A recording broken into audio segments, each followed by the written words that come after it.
चलो आओ बाबू, कहाँ पढ़ने के लिए चल रहे हैं? न्यूक्लिक अम्ल। देखो कुछ बातें इसमें जानेंगे हम लोग।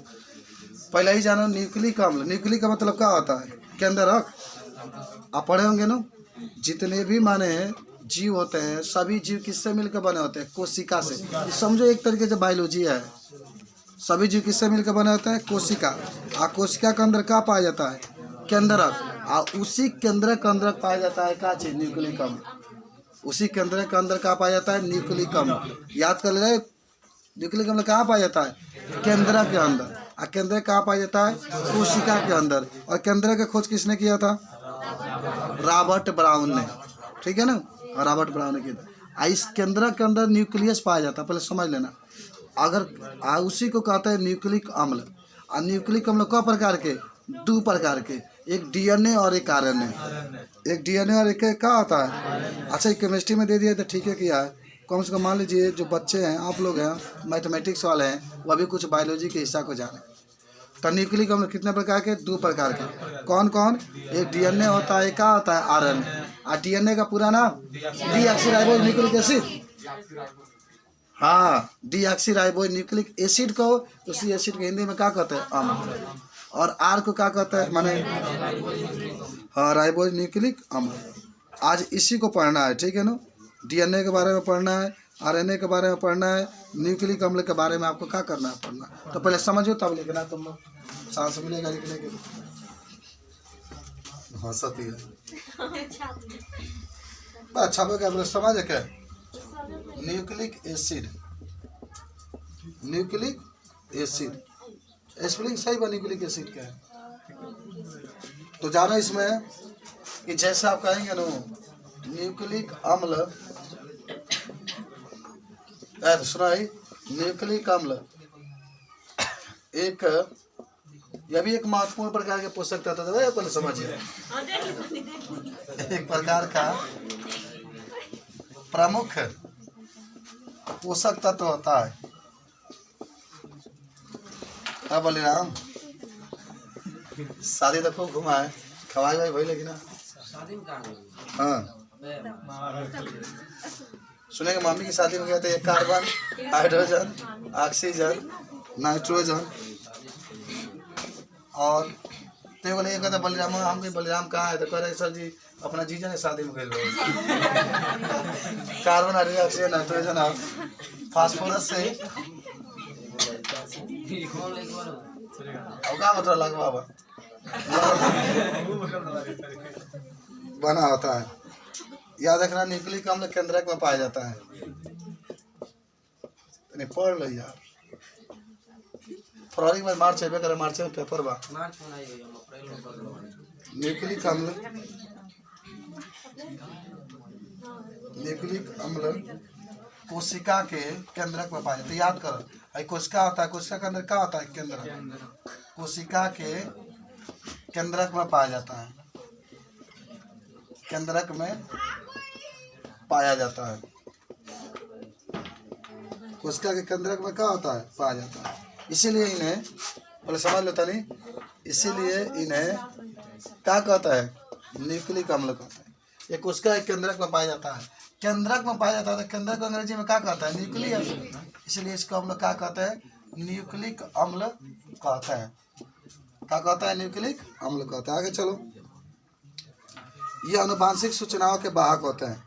ठीक है, ये आनुवांशिक सूचनाओं का वाहक होता है।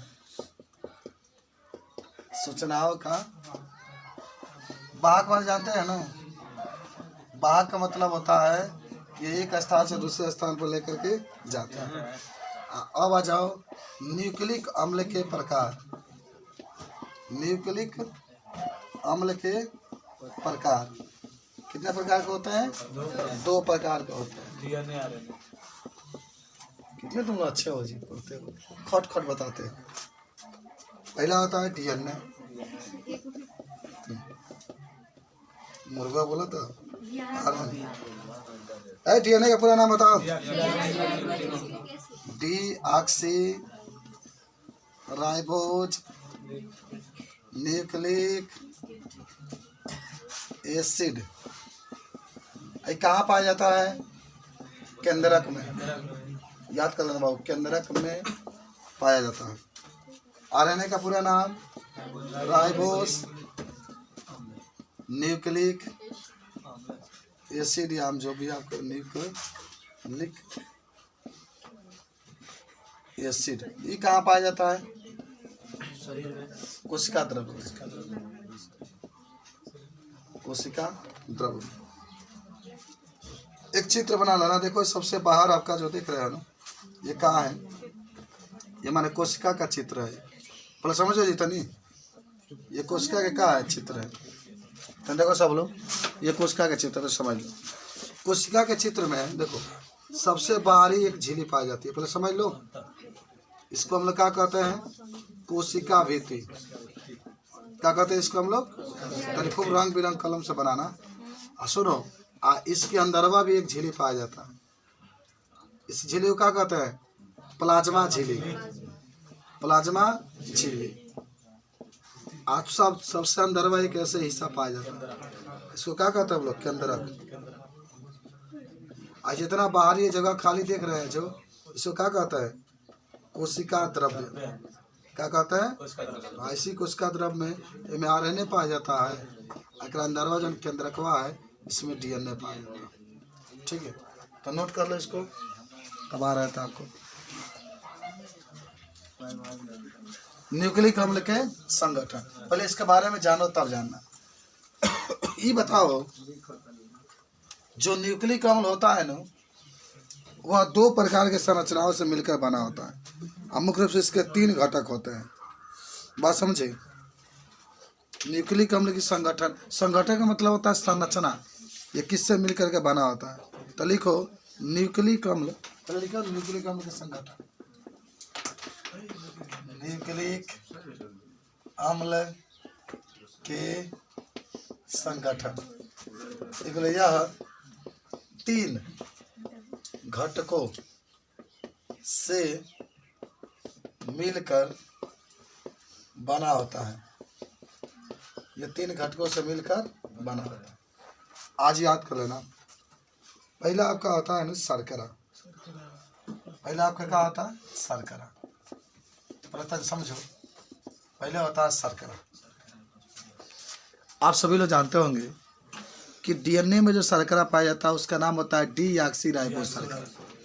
याद करो सब लोग। और जो आरएनए में पाया जाता है उसका नाम क्या होता है? राइबोस। तो पहले लिख लो इसमें पहला पॉइंट। पहला आरएनए में, ये नंबर, आरएनए में राइबोस शर्करा पाया जाता है। आरएनए में देखो कितने घटक दिखा रहा है ना, तो उसमें पहला घटक यही है का शर्करा। पहला घटक शर्करा है। 3 घटक पाए जाते हैं न्यूक्लिक अम्ल में। और शर्करा में 2 प्रकार के शर्करा, एगो राइबोस शर्करा और एगो डीऑक्सीराइबोस। तो आरएनए में कौन शर्करा पाया जाता है? राइबोस शर्करा। अब तक राइबोस शर्करा का चित्र बना लो। देखो इसमें 5 कार्बन होता है, पहले जानो राइबोस शर्करा में। तो एक वो होता है, तो वो इस तरीके से बनाना है राइबोस शर्करा। देखो ऐसे पढ़े हो तुम लोग ना। यहाँ पर OH, यहाँ पर H। ये माने कार्बन 1 है, कार्बन 2 है, कार्बन 3 है, कार्बन 4 है, ऊपर 5 होगा। आई जा OH, ऊपर H, यहाँ भी OH, ऊपर H, और यहाँ H और ऊपर CH2OH। ठीक है, इसको हम लोग कहते हैं D- राइबोस शर्करा। एक खाली राइबोस शर्करा लिख लो, राइबोस शर्करा, राइबोस शर्करा। हो गया, नोट हो गया। कोई चित्र बना लो। ये ध्यान रखना, एक बाद से आप लिखे मैंने जब बना लेंगे तो आपका आएगा कि पहले तो शर्करा राइबोस हो गया, और दूसरा होता है डीऑक्सीराइबोस शर्करा। तो जो डीऑक्सीराइबोस शर्करा होता है वो किस में पाया जाता है? डीएनए में। जरूर याद रखना बाबू, में OH ऊपर आता है, और बस लगातार OH 2 नीचे रहेगा। ये वाला। तो डीएनए माने पहले तो आरएनए हो गया, तो आरएनए में राइबोस शर्करा, अब आएगा डीएनए में। तो डीएनए में जो शर्करा पाया जाता है उसका नाम होता है डीऑक्सीराइबोस शर्करा। और डीऑक्सीराइबोस शर्करा की संरचना सेम वैसा ही होता है, लेकिन दूसरा नंबर पर का जो वो होता है हट जाता है, समझ लेना। दूसरा नंबर पर वो क्या होता है, हट जाता है। तो लिख लो, मिटा दो इसको, बना ले चित्र। तब लिखो, अब इसमें लिख लो बी नंबर। डीएनए में डी ऑक्सी राइबोज शर्करा पाया जाता है। डी ऑक्सी राइबोज शर्करा पाया जाता है। डीएनए में डी ऑक्सी राइबोज शर्करा पाया जाता है। डीएनए में क्या पाया जाता है, डी ऑक्सी राइबोज शर्करा पाया जाता है। आगे लिखना कि राइबोस में से कार्बन 2 से जब ऑक्सीजन को हटा देते हैं,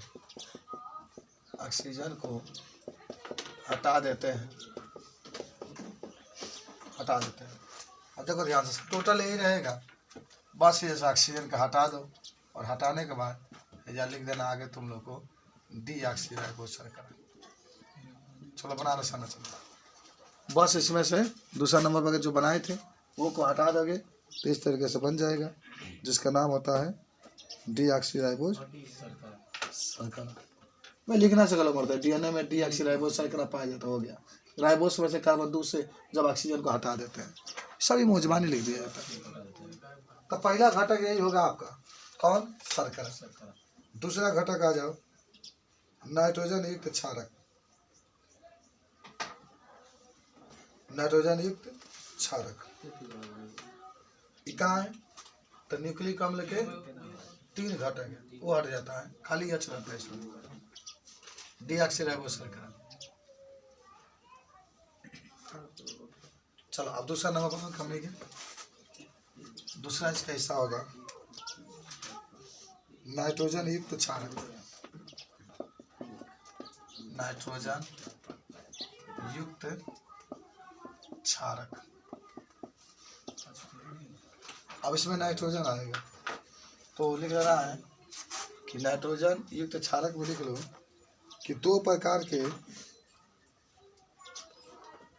मतलब लिख लो ये 2 प्रकार के होते हैं, ये 2 प्रकार के होते हैं। कौन, नाइट्रोजन युक्त क्षारक। मिटा सब लोग बना लियो। नाइट्रोजन युक्त का मतलब होगा उसमें नाइट्रोजन आना चाहिए। अभी 2 प्रकार का होता है बाबू। पहला होता है पिरिडीन,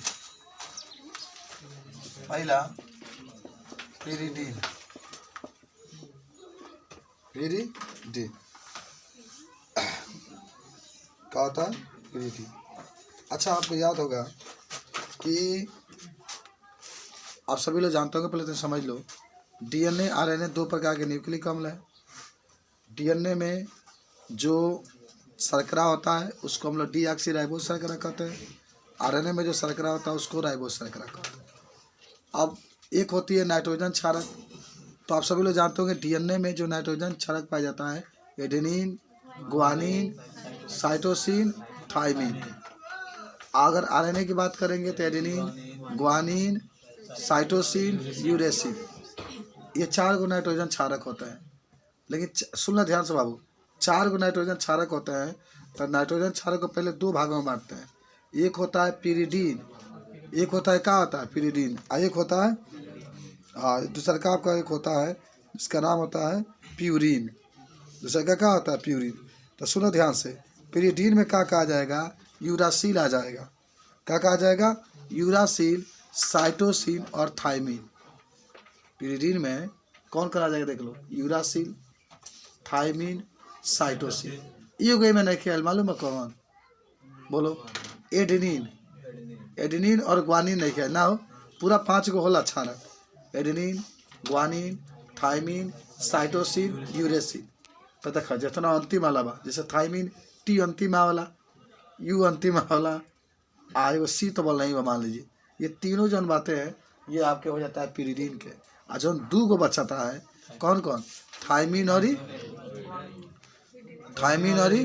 एडेनिन, ग्वानिन भी होला न,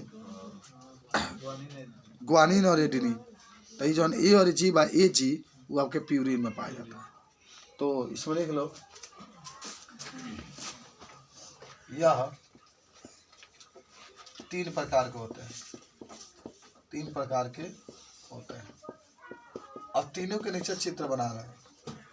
एक आपका तो जानते ही होंगे, यूरासिल होता है, साइटोसिन होता है, और क्या होता है, थायमिन होता है।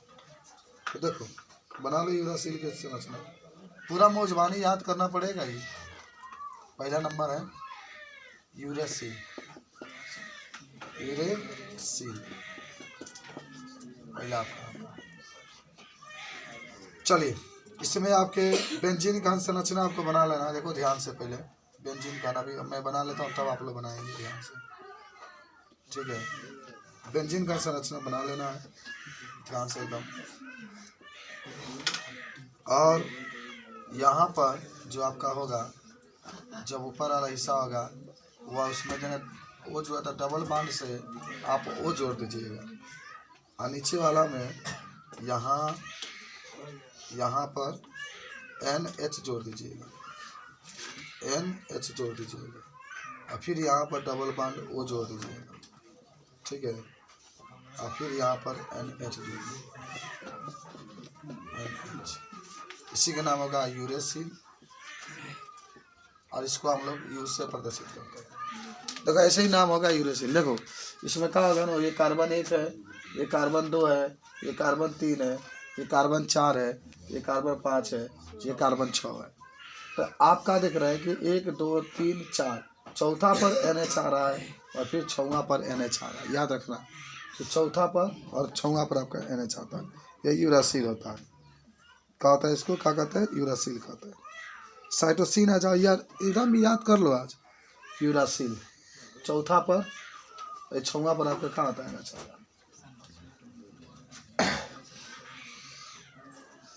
चलो आगे बढ़े हम लोग। अब आते हैं साइटोसिन, साइटोसिन पर आ जाओ। साइटोसिन, देखो साइटोसिन में क्या होता है ना, साइटोसिन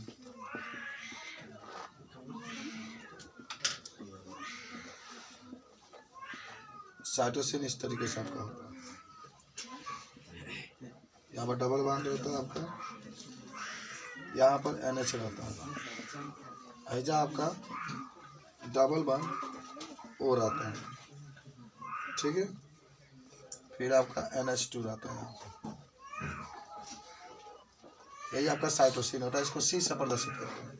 और तीसरा जो होता है थायमीन, थायमीन होता है। बायोलॉजी वाले बच्चे तो एकदम इसको याद कर लेंगे, कोई संदेह नहीं होना चाहिए इसमें। जहाँ जहाँ वो रहेगा ना तहाँ तहाँ डबल बॉन्ड, जहाँ जहाँ वो रहेगा तहाँ तहाँ डबल बॉन्ड, ये ध्यान रखना, ठीक है। CH3 डबल बॉन्ड O, और फिर यहाँ पे NH, इसका नाम होगा थायमीन, थायमीन। इसको हम लोग T से प्रदर्शित करते हैं। तो देखो नाइट्रोजन एक तुम्हारा पहला पेरिडीन रहा, पेरिडीन के 3 भाग रहे, ठीक है। यूरेसिल, साइटोसिन और थायमीन। अब आते हैं प्यूरिन। प्यूरिन में 2 आ जाएंगे, कौन कौन, एडेनिन और ग्वानिन। इसमें माने डबल बेंजीन की तरह संरचना इसमें बनता है, ठीक है। बना लिए सब लोग, तनी अखिया चकमका जाते हुई। Uracil, cytosine, thymine.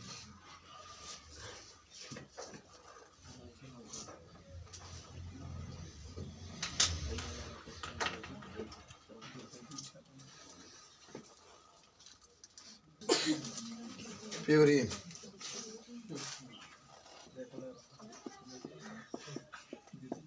देखो प्यूरिन में ये 2 प्रकार का होता है, कौन कौन मालूम है ना। अच्छा नाइट्रोजन क्षारक में दूसरा है, ध्यान रखना। नाइट्रोजन क्षारक में 2 होता है ना, एक होता है pyrimidine, एक होता है प्यूरिन, ये 2 प्रकार का होता है। तो पहला क्या होता है, एडेनिन होता है ना, तो बना लो इसको, पहले बेंजीन की तरह बना लो समझ। उसके पास आगे बढ़ा लो।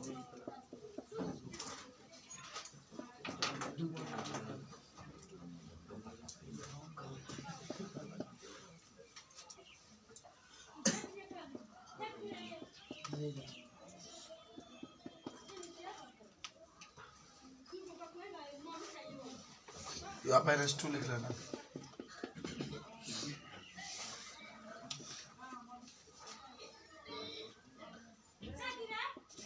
यंग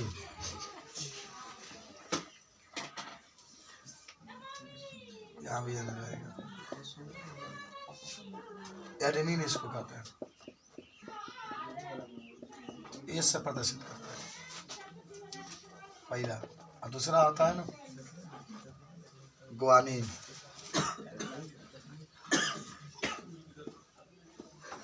मैं तो समझो तो लोग बायोलॉजी पढ़ रहे हो।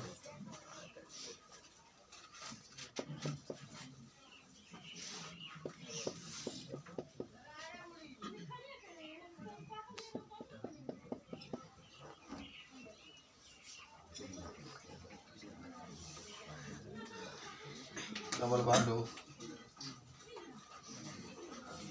फिर यहाँ पर यानी H NH2 double bond young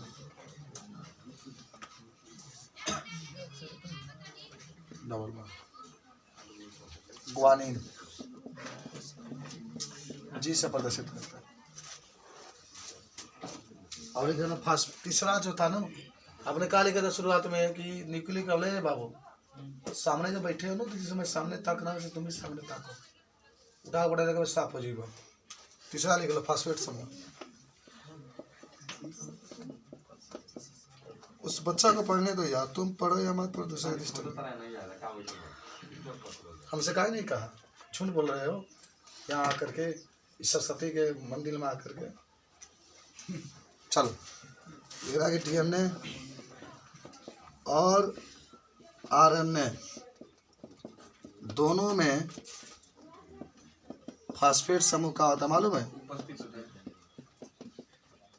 PO4 के ऊपर 3- यही है फास्फेट समूह उपस्थित होता है DNA और RNA दोनों में। ठीक है, आप एक नोट पॉइंट में लिख लेना, देखो ध्यान से। एडेनिन, ग्वानिन, थाइमिन और साइटोसिन DNA में पाया जाता है। चारों का है मालूम है? नाइट्रोजन क्षारक है ना, अभी पढ़े थे आप। तो अगर कोई पूछता है कि DNA में कौन कौन से नाइट्रोजन क्षारक पाए जाते हैं, तो एडेनिन, ग्वानिन, थाइमिन, साइटोसिन ये DNA में पाए जाने नाइट्रोजन क्षारक है। दूसरा adenine, guanine, cytosine, uracil RNA में पाए जाने वाले नाइट्रोजन क्षारक है। नाइट्रोजन क्षारक किसमें पाए जाते हैं? RNA। इसको नोट कर लेते हैं।